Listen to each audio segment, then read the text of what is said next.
Bismillahirrahmanirrahim. Setiap harinya.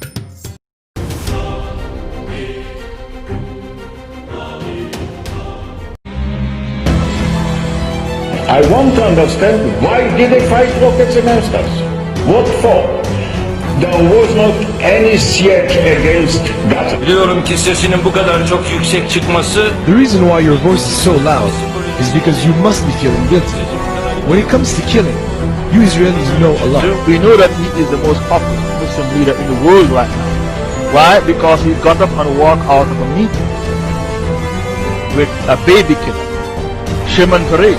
He got a hero's welcome when he went back to Turkey. Why they gave him a hero's welcome? Because he walked out of a meeting with a Jew who is a baby killer. And the Muslims like leaders like Erdogan. His position was very strong and brought honor to Turkey. Since the war on Gaza began, Erdogan has openly and strongly blasted Israel. Allah will sooner or later punish those who transgress the rights of innocents, he said. The elections center around one party and one man. Here in Istanbul, it's hard to escape posters of Turkish Prime Minister Erdogan, the head of the ruling Islamist party called the AKP. Polls point to a sizable victory by the AKP, and that would mean the third straight election win for a party that's worked hard to make one of the most secular Muslim nations in the earth more and more Islamic.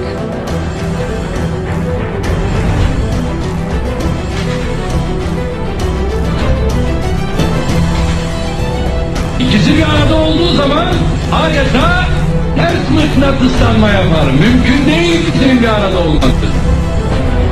Durum böyle olunca ben Müslümanım diyenin etraflarına gelip bir de aynı zamanda da laikim demesi mümkün değil. Niye? Çünkü Müslümanın yaratıcısı olan Allah bütün hakimiyet sahibidir. Egemenlik kayıtsız şartsız milletiydi. Bak, yalan. Koskoca bir yalan.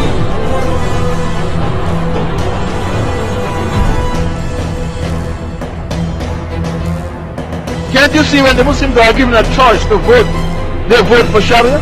In Turkey they vote for Islamic Party. They don't vote for the party which is anti-Islamic. In Turkey they vote for the Islamic Party. The leader, his wife wear hijab. The Prime Minister wear hijab, his wife wear hijab. The President, his wife wear hijab as well. Abdullah Gül, both of them, the President and the Prime Minister, their wives wear hijab. They vote for that party. Take your Sharia to people who want. Recently, Turkey elected a few years ago a political party which has Islamic leanings. Okay, and in those 2 years that that political party was there, they opened up a number of Quranic memorization schools for the kids. So here you see how politics and education have a direct impact.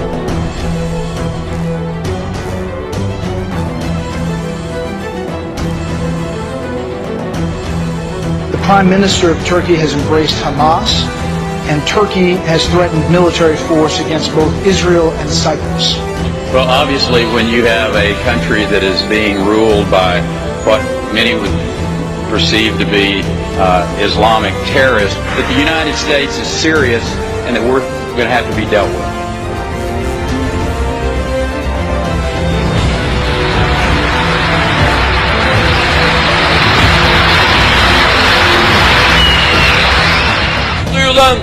Now it's the time to have the Palestinian flag in Gaza.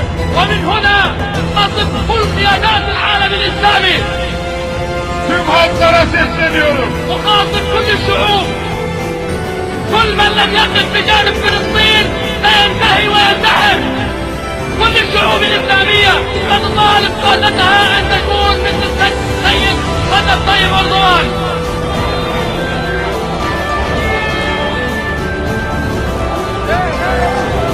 Erdogan, the Turkish Islamite and the Jew hater and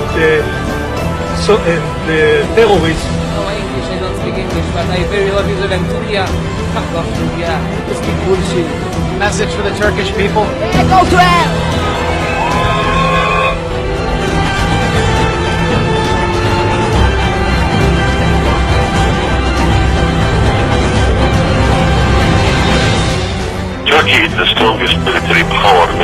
time in the region. It's the second largest army in NATO. And the statements coming out of Turkey should be very concerning to Americans.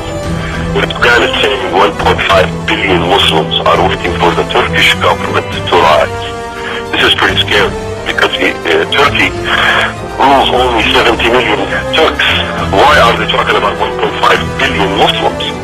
They are talking about neo-Ottomanism, and the statements have been proven that Erdogan have made these statements. The young generation in Turkey, because we're not realizing, there's a whole youth movement in Turkey calling for the glory days in which the Turkish government ruled via the caliphate. Some accuse the AKP of using democracy to gain power and then limit freedoms. And some even feel he hopes to re-establish an Islamic caliphate with Turkey as its head. Zira bu enkazın altından yeni bir uygarlık çıkacaktır. Yeni bir medeniyet çıkacaktır. Ve bu medeniyet inanıyorum ki 21. asırda İslam medeniyetinin öne geçtiği asır olacaktır.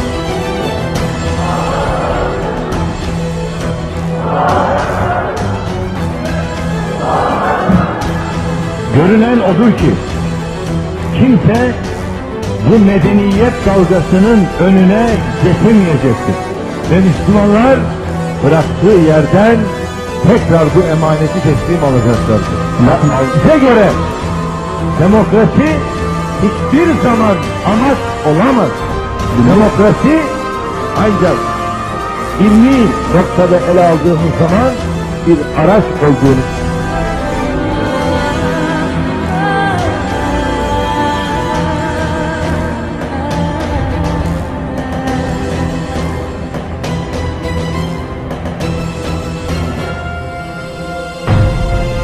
والله أنا أؤيدك بذلك وأسأل الله تعالى أن لا يحرمه الأجر رجب طيب أردوغان. وأيضا أنا إن كان يراني يعني أحد من حكامنا حكام الدول العربية والإسلامية يعني أقول مثل هذا الرجل لا بد أن يشكر من قبلكم أيضا من حكامنا.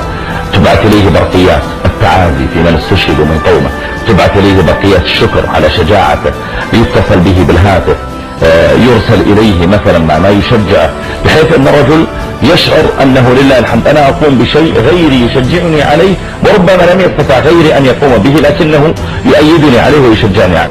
وأنا من هنا أحيي رجب طيب أردوغان وأرجو الله أن يكون من السائرين على درب محمد الفاتح وعلى درب السلطان عبد الحميد. Another potential power player who wants to restore the caliphate is Turkish Prime Minister Erdogan. I think Erdogan clearly sees himself as the founder of the new caliphate, the world Islamic government, with Turkey at its center. I think this is what's behind him offering to send the Turkish Navy, for example, to protect a peace flotilla that would come to Gaza.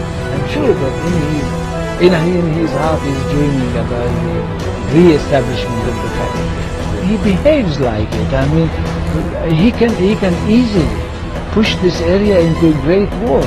The threat of war and rise of Islam lead many to say the so-called Arab Spring is a misnomer. I wouldn't call it an Arab Spring. It's far from being an Arab Spring. It's the same kind of winter.